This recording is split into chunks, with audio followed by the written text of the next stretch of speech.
1340 KVGC, another week. Everything old is new again, Saturday and Sunday night, 6 o'clock with us.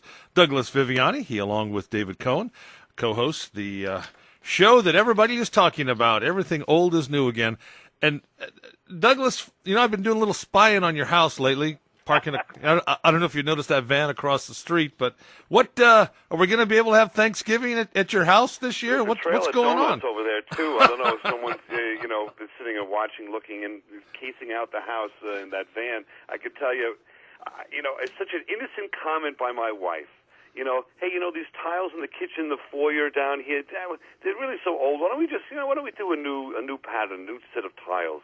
And innocently, I go out and I purchase some tiles and put them on the, in the hallway there, ready to go.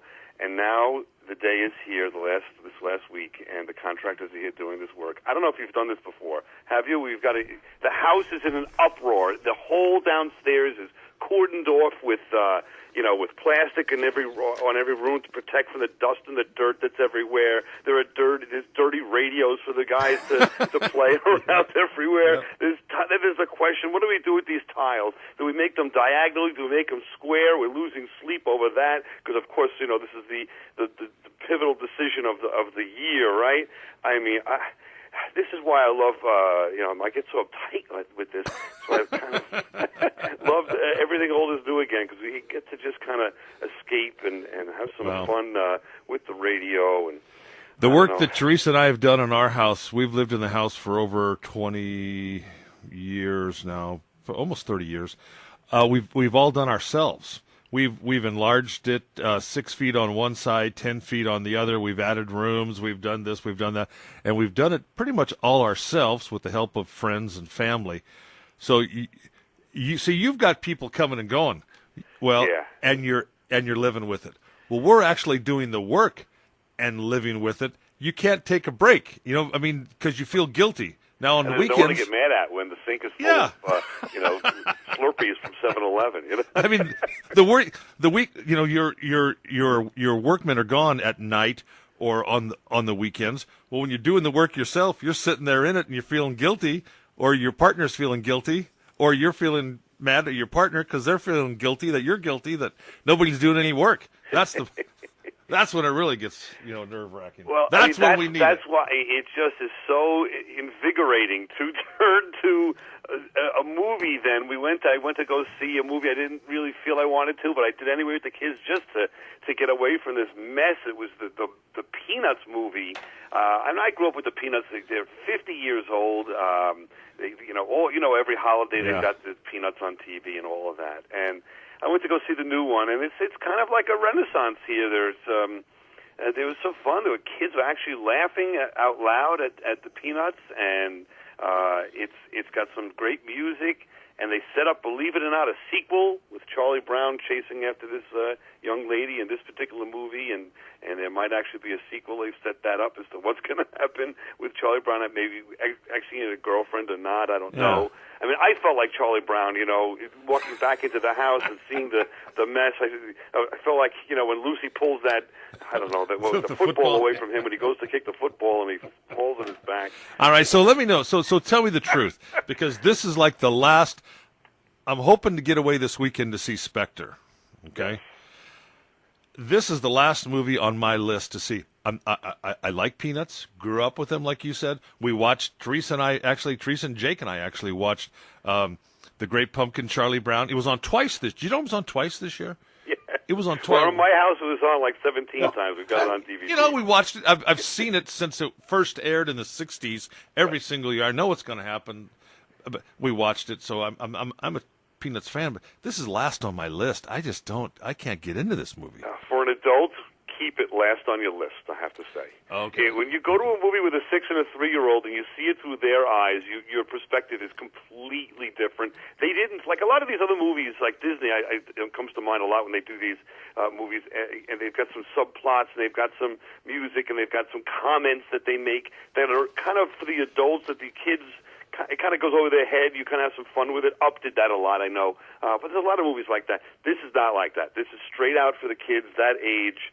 And, watching it through their eyes was wonderful. But if I had to go by myself, I'd say no. You know what's fun to watch, and I don't know if your kids have got into it yet or not, but my JD is 33 and he doesn't live around the house anymore. But Jake is 21, Joey is 18. Joey's in college. He'll come home. Jake will come home. They'll all be, and we'll sit around and we'll watch SpongeBob. Do you ever watch SpongeBob at all? Yeah. There are adult. There's plenty of adult references. Father of the Year allows the two of them to watch SpongeBob too, and they're very into it. And that's what you're saying, I guess, right? That Yes. SpongeBob does have adult humor in it. Right. And you can stick with it a little bit. The other ones, you can't. Yeah. Hey, we had a really good. We had a very. I don't know if you I mean, the town you live in, is it a small community? Is it a suburb? What's the size? We're a small community. It's we have a typical Main Street America right on the water in Northport with a gazebo and a nice park. And Main Street's got it looks like, when I could see, just like Jackson, maybe smaller actually. Mm-hmm. The suburbs might be larger with lots of housing. Maybe not. It's about the same. So then in Long Island, the next town over is like a mile away. So it's the whole community of Long Island adds up to 2 million plus people. So it is populated there. But for our small town, yes, you definitely have small events, small town, small people. We did have a parade though for Vets Day this year. I don't know why. They usually do. I peeked in to see the one that you have. I think you have it on your website or Facebook page. Yeah, both. Little video, yeah. And boy, that looked great. What was that like? It was good. Every year, there's actually one person, Charlene Buckley. She's the one that spearheads this for the American Legion, and we're Post 108 here, and she spearheads it and gets it together, and it was great. It was the best one that we've had in many years. We had it for years. In fact, no matter what day. Veterans Day fell on back in the 40s and early 50s and even in the 30s. That was the day that the big game between Amador High School and Jackson High School at the time would play. It didn't matter if it was a Tuesday, Thursday, Saturday. They played the big game on that day. And then there would be the parade and the floats and this and that. And then it kind of went away in the 70s, sort of, in the Vietnam era. Unfortunately, we kind of let stuff like that slip away. And this was revived by Charlene herself, actually, about 7 years ago or so, and it has just continued to grow. And it was a great parade. Jake filmed it from upstairs at the station. We put it on our YouTube page, and we put a little clip on the Facebook page to kind of wet your whistle on it. And it was. It looked fantastic. Great. I saw the Argonaut marching band and the Amador marching bands. They're sort of friendly rivals, or no? Friendly rivals. Okay. Yes. There was no fisticuffs or anything between the two bands afterwards when they had their hot dog after the parade, right? The views expressed on this show are solely those of Douglas Viviani. Do not. No, they're not. No. It's in fact for a number of years, it was the same instructor for both schools, went back and forth, and the bands actually used to march together as it was one nice. big unit, different songs, and the band always brings a nice, a nice parade feel. There's no. I don't care how many floats and things you have, which are terrific, but without a band, it doesn't have the soundtracks of a parade. Sure, so I loved it. It looked great. Hey, what's up with Everything Old is New again this week? Well, we're expanding. We have thought to ourselves during the last two shows of the late night TV discussion that maybe it's our time to venture into late night TV. So we've invented and started a new show that I am going to be hosting, tongue-in-cheek, that it's on television, of course. And we call it Never Too Late. So this is our version of the late night television show that should be done where the host does nothing but tell the truth. Instead of kissing these stars' butts, we actually tell the truth about different things that goes on.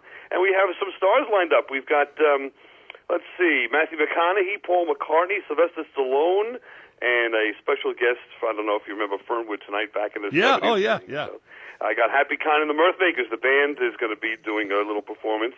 And the only difference is in this one, if you've heard our show in the past, every so often you'll hear this fella, Bradford Wells, who's the voice of the movie phone newsreels from back in the day. So he's going to be my announcer. Dave Cohen is out, and he may have a little little part in this show here and there. You may, I don't know, recognize his voice here and there. But for the purposes of this show, he is out. It's going to be Bradford Wells, and off we go to late night TV. Can I just lobby for someone else for an announcer?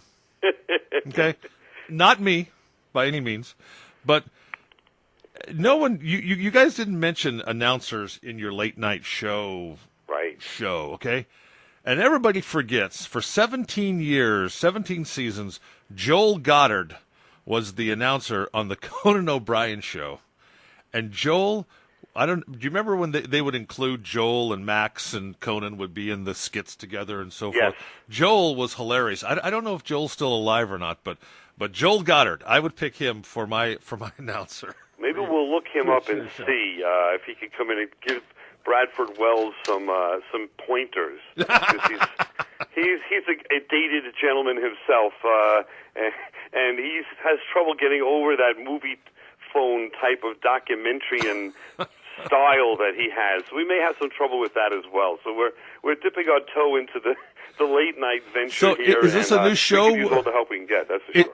Is this a new show we'll be airing instead of Coast to Coast AM? We'll have this show on. I mean, are you guys going to syndicate this one too? Or? Yes, this is going to. Well, let's see how it takes off.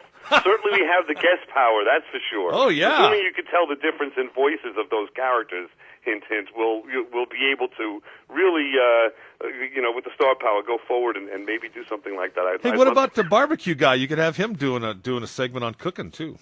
Yes, absolutely. That would be terrific. Barbecue Guy. We've actually found another guy called Fondue Guy, who doesn't really get along too well with Barbecue Guy. They're two totally different types of personalities.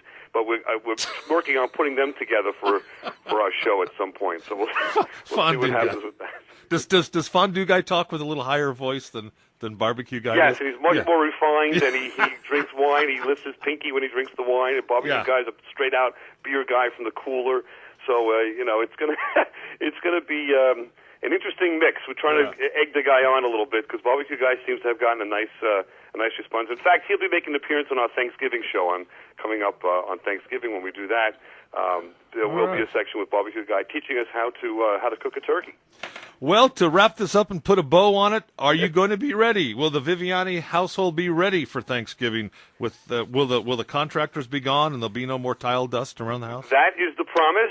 They're supposed to be finished by a week from today, so we will hold them to that. But I have a plan B. I'm going to my sister's anyway, so we're we're cutting our losses. It's going to be a lot of fun over there. And Thanksgiving is so much better when you don't have the pressure of cooking. There we go. Exactly.